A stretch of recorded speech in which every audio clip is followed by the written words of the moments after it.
The most imposing building in the town of Dayton, Tennessee, is the old brick county courthouse. A plaque stands in front of the courthouse and it reads, "Here from July 10 to 21, 1925, John Thomas Scopes, a county high school teacher, was tried for teaching that a man descended from a lower order of animals in violation of a lately passed state law." The monkey trial, as the Scopes trial is commonly called, took place in the second floor courtroom. The courtroom has been restored to look almost exactly as it did in 1925. Every July, local residents come to the courtroom to reenact key moments from the biggest event ever to occur in their town. The Scopes trial brought to Dayton a three-time presidential candidate, the most famous defense attorney in America, and a flock of national and international reporters. They came not because they cared whether John Scopes would pay a small fine or not. They came because of the question the trial raised. If there was ever a trial made for its time, the Scopes trial is it. The 1920s found social patterns in chaos. Traditionalists worried that everything valuable was ending. Younger modernists no longer asked whether society approved of their behavior. They danced to the sound of the jazz age, and they showed their contempt for alcoholic prohibition. Progressive ideas and intellectual experimentation also flourished, as Americans debated abstract art and Freudian theories. Meanwhile, in response to the new social patterns set in motion by modernism, a wave of religious revivalism developed, and nowhere was this wave stronger than in the South. Who would dominate American culture, the modernists or the traditionalists? Journalists were looking for a showdown, and they found one in Dayton, Tennessee. In the 1920s, populist William Jennings Bryan gave up running for president. Instead, he became the leader of a crusade to banish Darwin's theory of evolution from the classrooms. The anti-evolution campaign kept Bryan in the spotlight, a place he always longed to be. For him, the cause was really a perfect fit. He believed evolution contradicted the teachings of Genesis and undermined traditional values. He also cared deeply about equality. Bryan worried that Darwin's theories were being misused by supporters of a growing eugenics movement. Some in the movement advocated sterilizing, to use their phrase, inferior stock. By 1925, Bryan and his followers had succeeded in getting legislation introduced in 15 states to ban the teaching of evolution in public schools. In February, Tennessee enacted a bill introduced by State Representative John Butler, making it unlawful to teach any theory that denies the story of divine creation as taught by the Bible, and to teach instead that man was descended from a lower order of animals. When the so-called Butler Act became law, the American Civil Liberties Union was itching for a fight. The ACLU published an ad in a Chattanooga newspaper, offering its services to anyone willing to challenge the new statute. George Rapelier, a coal company manager and a town booster, saw the ACLU's ad and brought a copy of it to Fred Robinson's drugstore in Dayton. Rapelier had nothing but contempt for the new law. But that was not the point he argued to other town leaders at the drugstore. A trial over the new evolution law, he argued, could put Dayton on the map, maybe even ignite a new economic boom in a town whose population had fallen from 3,000 to just 1,800. Listening to Rapelier, the others, including school superintendent Walter White, became convinced a controversial trial might just be the ticket for their ailing town. The conspirators summoned to the drugstore John Scopes, a 24-year-old general science teacher and a part-time football coach. Could Scopes be their man to test the Butler Act? Scopes later described how Rapelier put the question to him. "John, we've been arguing, and I said nobody could teach biology without teaching evolution." Scopes agreed. Rapelier pulled a copy of George William Hunter's Civic Biology, the state-approved textbook, down from one of the shelves. The drugstore sold more than drugs. It also sold school textbooks. "You've been teaching them this book?" Rapelier asked. Scopes said that while filling in for the regular biology teacher during an illness, he had assigned readings on evolution from Hunter's textbook. Then you've been violating the law, Rapelier said. Would you be willing to stand for a test case? Scopes said he'd be happy to. As he put it years later, quote, "The best time to scotch the snake is when it starts to wiggle." Two attorneys, local, both friends of John Scopes, agreed to prosecute. The stage was almost set.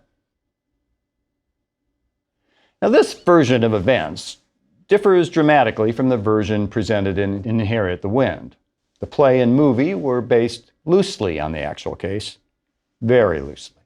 No townspeople burned Scopes in effigy. He was never hauled off to jail. William Jennings Bryan offered to join the prosecution team, despite not having practiced law in over 30 years. And when Bryan jumped in, Clarence Darrow volunteered to sign on for the defense. He relished the chance to battle the man he described as the idol of all Mormondom. But Darrow is not the first choice of the ACLU. ACLU leaders were concerned that Darrow's zealous agnosticism might turn the trial into a broadside attack on religion. So the ACLU dispatched to Dayton Arthur Garfield Hayes, a prominent free speech advocate. The final member of the defense team was Dudley Malone, an international divorce attorney. Joining the prosecution team in Dayton were present and former attorneys general for Eastern Tennessee, A.T. Stewart and Ben McKenzie. Today, Darrow and Bryan are remembered as the key adversaries in the trial, but the truth was that Hayes for the defense and Stewart for the prosecution played equally important roles. A carnival atmosphere pervaded Dayton as the opening of the trial approached. Banners decorated the streets. Vendors hawked lemonade at street corner stands. Chimpanzees performed in sideshows on Main Street. Anti-Evolution League members sold copies of T.T. Martin's Hell in the High Schools. Holy rollers rolled in the surrounding hills and on riverbanks.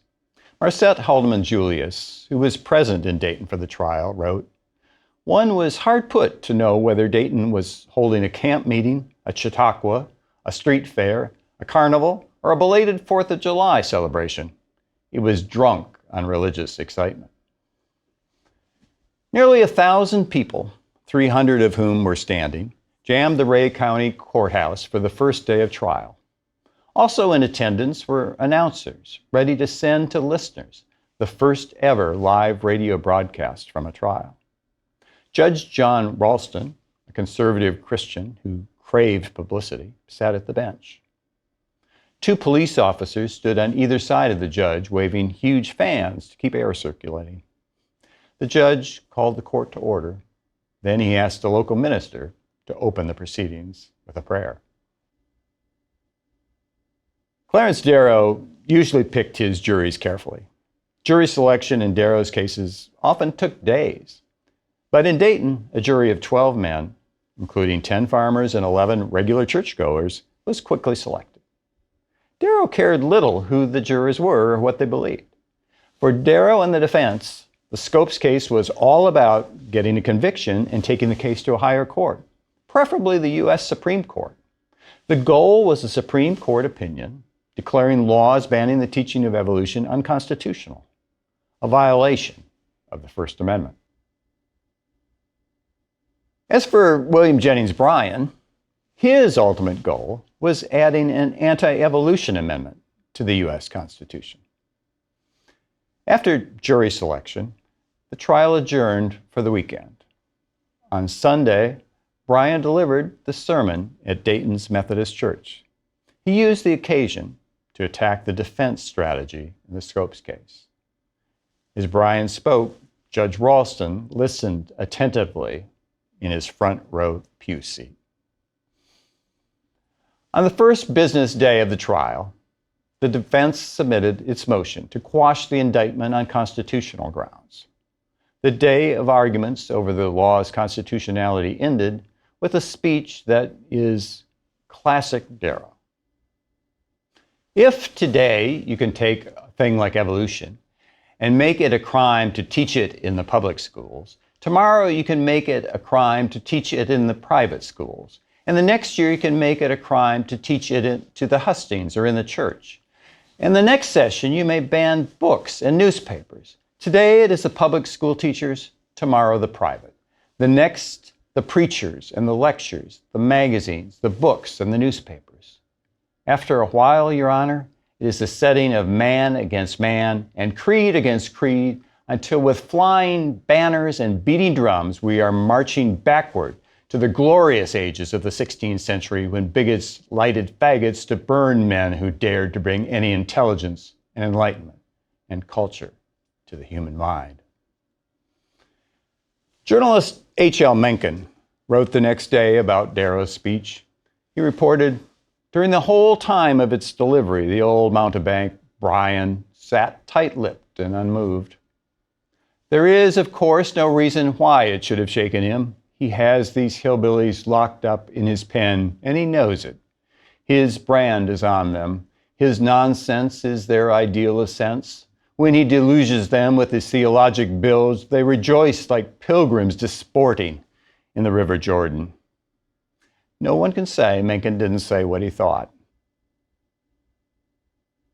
Judge Ralston announced on day 4 of the trial that he would reject the defense motion to quash the indictment. It was time for opening statements. Prosecution and defense attorneys described the trial as a titanic struggle between good and evil, between truth and ignorance. Bryan argued, if evolution wins, Christianity goes. Darrow told jurors, Scopes isn't on trial, civilization is on trial. He blamed Bryan himself. He said he was responsible for the foolish, mischievous, and wicked act. Spectators gasped at Darrow's insult. The press, mostly sympathetic to the defense, ate it all up. The prosecution needed only to prove 2 things to win a conviction. First, that Scopes had actually taught the theory of evolution in school. And second, that the theory he taught contradicted the story of creation as told in Genesis. Superintendent White led off the prosecution's list of witnesses. White testified that John Scopes in Robinson's drugstore had admitted teaching evolution. Darrow, with no reason to dispute the assertion, did not cross-examine. The Chief Prosecutor Tom Stewart then asked 2 students questions about what Scopes had said in class. Typical of the testimony is this exchange with freshman Howard Morgan. Stewart, just state in your own words, Howard, what he taught you.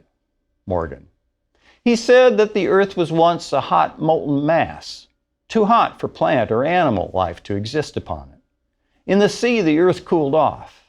There was a little germ of one-cell organism formed, and this organism kept evolving until it got to be a pretty good-sized animal, and then came on to be a land animal, and it kept on evolving. And from this was man. Darrow cross-examined, gently, though with obvious sarcasm. He asked the teenager, well, did he tell you anything else that was wicked? No, not that I remember, Howard answered. The final witness was drugstore owner Fred Robinson. Robinson testified that Scopes had stated at his store that any teacher in the state who was teaching hunter's biology was violating the law. The prosecution rested. It was a simple case. Next, it was the defense's turn to present evidence. Darrow had brought to Dayton a team of experts to make the case for Darwin's theory. He called his first witness, Dr. Maynard Metcalf, a zoologist from Johns Hopkins University. The prosecution objected. Prosecutors argued that the testimony was irrelevant to Scopes' guilt or innocence under the statute.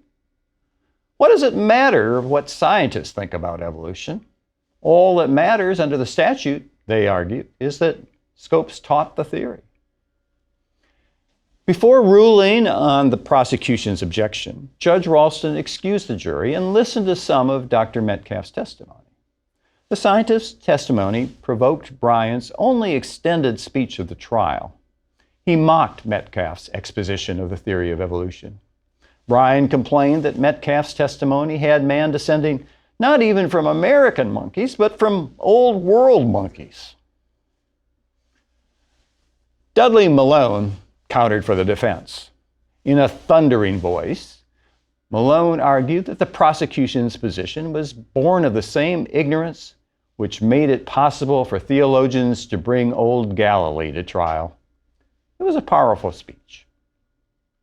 There is never a duel with the truth.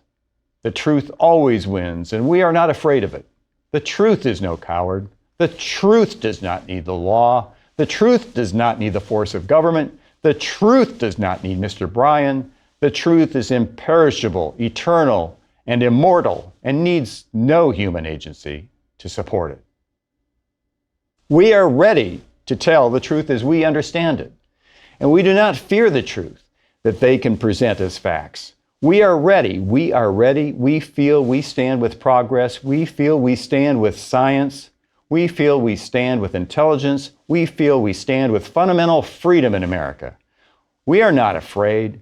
We ask your honor to admit the evidence as a matter of correct law, as a matter of sound procedure, and as a matter of justice to the defense in this case. Even anti-evolution lawmaker John Butler called it the finest speech of the century. Members of the press gave Malone a standing ovation. Most courtroom spectators joined in the sustained applause. The public's view seemed to be, let's let the two sides have at it. Ralston, however, the judge, was unmoved. The next day, the judge ruled the defense's expert testimony was inadmissible. Darrow was apoplectic. He complained, every suggestion of the prosecution should meet with an endless waste of time, and a bare suggestion of anything that is perfectly competent on our part should be immediately overruled. Judge Ralston asked Darrow, I hope you do not mean to reflect upon the court. Darrow's reply, well, Your Honor has the right to hope.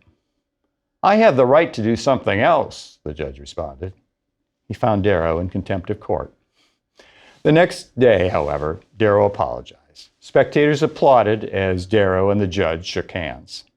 The contempt finding was dropped. Rumors began circulating that the courtroom floor might collapse from the weight of so many spectators. Concerned, the judge moved the proceedings to the lawn outside the courthouse.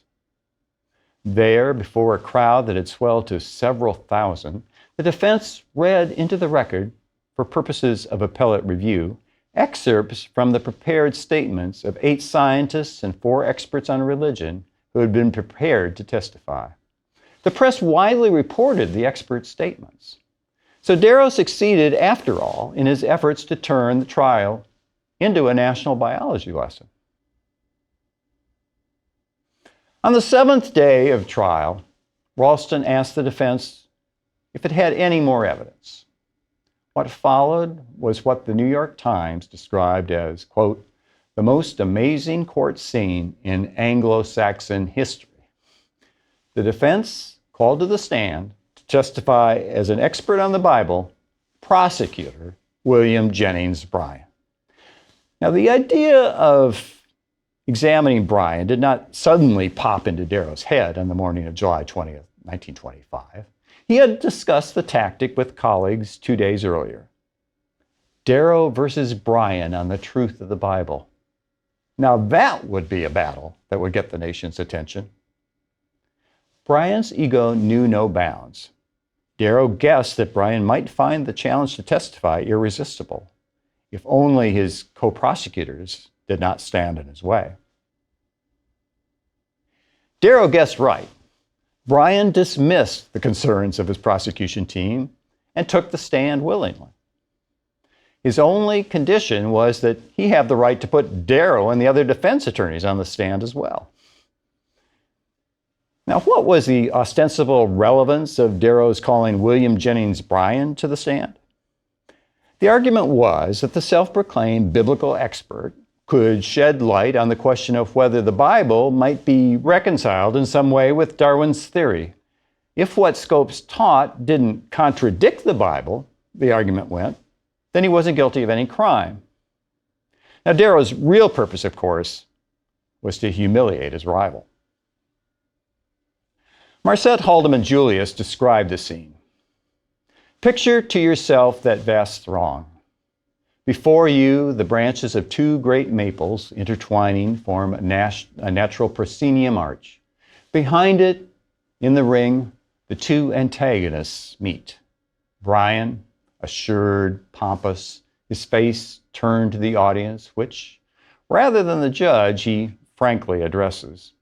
And Darrow, standing a few feet away, his eyes on his opponent, his mind concentrated on the task before him, vigilant, relentless. Darrow hunched jacketless, wearing his trademark suspenders. He began his interrogation of Brian with a quiet question. You have given considerable study to the Bible, haven't you, Mr. Brian? Brian replied, Yes, I have. I've studied the Bible for about 50 years. And thus began a series of questions designed to undermine a literalist interpretation of the Bible. Darrow asked Brian about a whale swallowing Jonah, about Joshua making the sun stand still, about Noah and the great flood, and about the temptation of Adam in the Garden of Eden. He asked about the 7-day creation story of Genesis 1. Brian insisted, in answer after answer, everything in the Bible should be accepted as it is given there. But then he shifted. He finally conceded that the words of the Bible should not always be taken literally. In response to Darrow's relentless questions as to whether the 6 days of creation, as described in Genesis, were 24-hour days, Brian said, My impression is that they were periods. Now, Brian had begun his testimony calmly, but as he began to stumble under Darrow's persistent questioning and prodding, at one point the exasperated Brian said, I do not think about things I don't think about. Darrow asked cruelly, Do you think about the things you do think about? Brian responded to the laughter of spectators, Well, sometimes. Both old warriors grew testy as the examination continued. Brian accused Darrow of attempting to slur at the Bible. He said that he would continue to answer Darrow's impertinent questions because I want the world to know that this man who does not believe in God is trying to use a court in Tennessee. Darrow interrupted his witness by saying, I object to your statement and to your fool ideas that no intelligent Christian on earth believes. Well, that was enough for the judge. He ordered the court adjourned. And the next day, Ralston ruled that Brian could not return to the stand. His testimony of the previous day would be stricken. The press reported the confrontation between Brian and Darrow to be a defeat for Brian. One report described Brian as, quote, a pitiable, punch-drunk warrior. Darrow, however, deserved some criticism as well. His understanding of religion seemed not terribly sophisticated, and to some observers, he came across as an anti-religious, cynical, and a bit of a bully. The trial was nearly over. Darrow asked the jury to return a verdict of guilty. With an acquittal, he could not appeal the case. He had another reason for waiving his right to make a closing argument. By doing so, under Tennessee law, Brian was denied the opportunity to deliver his closing speech, a speech he had labored over for weeks. The jury found Scopes guilty. Judge Ralston fined him $100. John Scopes, practically a forgotten man in the trial, rose to speak for the first and only time. Your Honor, he said, I feel I have been convicted of violating an unjust statute. I will continue in the future, as I have in the past, to oppose this law in any way I can.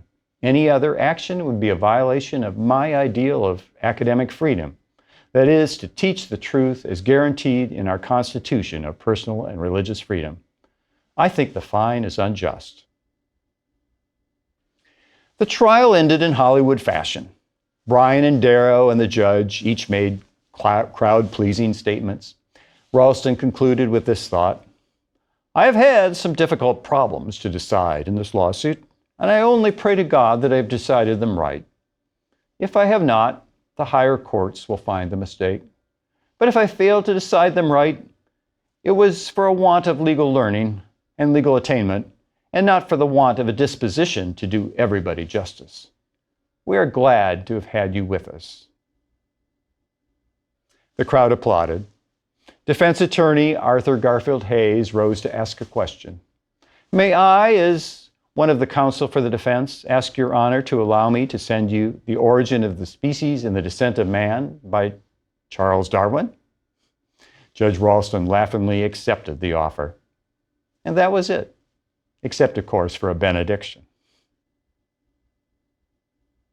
Bryan spent 2 days after the trial in Dayton dictating for publication his undelivered closing speech, the speech Bryan called the mountain peak of my life's effort. In the speech's last line, Bryan asked the jury what they will do with what he called the bloody, brutal doctrine of evolution. Your answer will be heard throughout the world. It is eagerly awaited by a praying multitude. If the law is nullified, there will be rejoicing wherever God is repudiated, the Savior scoffed at, and the Bible ridiculed. Every unbeliever of every kind and degree will be happy. If, on the other hand, the law is upheld and the religion of the school children protected, millions of Christians will call you blessed, and with hearts full of gratitude to God will sing again that grand old song of triumph, faith of our fathers, holy faith, we will be true to thee till death. 4 days later, Bryan was still in Dayton. After eating dinner, he lay down to take a nap. He never awoke. Clarence Darrow was hiking in the Smoky Mountains when word of Bryan's death reached him. When reporters suggested to him that Bryan had died of a broken heart, Darrow said, "Broken heart, nothing. He died of a busted belly." In a louder voice, he added, "His death is a great loss for the American people." A year later, the Tennessee Supreme Court reversed the decision of the Dayton court on a technicality, not the constitutional grounds that Darrow had hoped. According to the court, Scopes' fine should have been set by the jury, not by the judge. Rather than send the case back for further action, the court dismissed the case. It said, quote, "Nothing is to be gained by prolonging the life of this bizarre case." Both the evolutionists and the anti-evolutionists felt their own cause had been advanced in Dayton. Russell Owen, writing in the New York Times, reported, "Each side withdrew at the end of the struggle, satisfied it had unmasked the absurd pretensions of the other." Now, one way to evaluate the impact of a trial is to examine newspaper accounts of the public reaction. And by this measure, pro-evolutionists won. And they won by another measure as well. While the trial by no means ended the debate over the teaching of evolution, it was a setback for anti-evolution forces. Of the 15 states with anti-evolution legislation pending in 1925, only 2 states, Arkansas and Mississippi, enacted laws restricting the teaching of Darwin's theory. By another measure, however, the anti-evolutionists gained. The takeaway of textbook publishers was that the theory of evolution was controversial. Many publishers, after the Scopes trial, chose to present a more watered-down version of the theory than they did in earlier editions. Gone in many cases were references to humans being a product of evolution. It's just as well. The chapter on evolution Scopes assigned to his students to read ended with the startling suggestion that Caucasians are, quote, the highest race of all. Only after the Soviet Union launched its Sputnik satellite, causing Americans to worry that they were falling behind in science education, did less compromised versions of the theory begin to reappear in textbooks. The Supreme Court did not get around to ruling on anti-evolution laws until 1968. In the case of Epperson versus Arkansas, the court held that bans on the teaching of evolution violated the Establishment Clause of the First Amendment. In retrospect, the stick and stone throwing at fundamentalists by Darrow and Mencken during the Scopes trial was not the most mature response to the Butler Act. Caricaturing and ridiculing fundamentalists deepened regional divisions and accomplished little. Progressives could have done better. They could have devoted their energy to showing how religious communities might come to terms with the implications of the theory of evolution. Darwin's theory posed challenges for the faithful who believe our species is special and chosen by God to do special things. What society needed in 1925, and still could use more of today, are thoughtful opinion shapers who respect religious faith, even if they don't share it. People who understand the value of a story that explains our moral role in the universe.